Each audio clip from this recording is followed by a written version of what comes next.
when the ground beneath you shifts and everything you built starts to drift. There's a voice that cuts through all of it.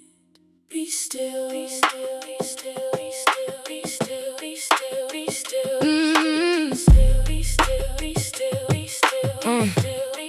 Let me tell you what I learned in the middle of the storm, when the walls were shaking and nothing felt the norm, when the news was heavy and the word outside was loud and anxiety was sitting on my chest like a cloud. I went back to the ancient words, Psalm 46, where the poet said the mountains themselves could hit the mix, could be hurled into the ocean, earth could give way, and still God is refuge, God is strength that day. Not a distant concept sitting somewhere in the sky, but the very present help, emphasis on nearby. See, the Korahites who wrote this, they survived catastrophe. Their father's whole world crumbled, but they still had clarity. They sang anyway. From the wreckage they built a song, because nearness to the Most High is where you still belong. Even when the ground moves, even when the kingdoms fall, there's a citadel inside the soul that stands above it all. Be still and know He is God. Let it go, let it go, let it go. Refuge and strength, He is here.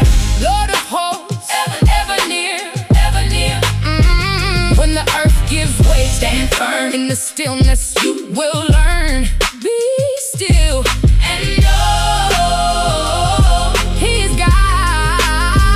There's a river in the psalm, and I love this part. Streams that gladden the city, flowing straight to the heart. Not the roaring chaotic waters out there in the deep, but quiet streams inside the place where God chose to keep His dwelling, His presence right there in the middle, so the city doesn't topple, and that's solving the riddle. See, the riddle isn't how do I make the chaos cease? The riddle is where do I go to find my peace? And the answer is the presence, the nearness, the dwelling. Not a geographic location, it's an inner compelling to return, to abide, to let yourself be found in the place where the Most High makes the sacred ground. Nations rage, yes, kingdoms rise and fall, but at the sound of His thunder, watch it all dissolve. He breaks the weapons, ends the war, burns the chariots down. The God of Jacob doesn't lose, He wears the only crown. So when the world is doing too much and your mind's on fire, come back to the stillness, let His presence take you higher.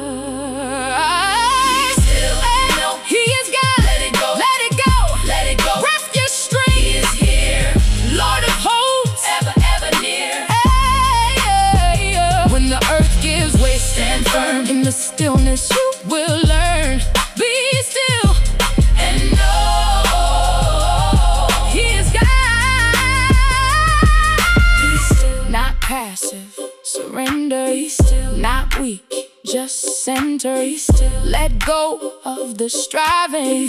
He's already arrived and He's here. He's here. He's here. He's here.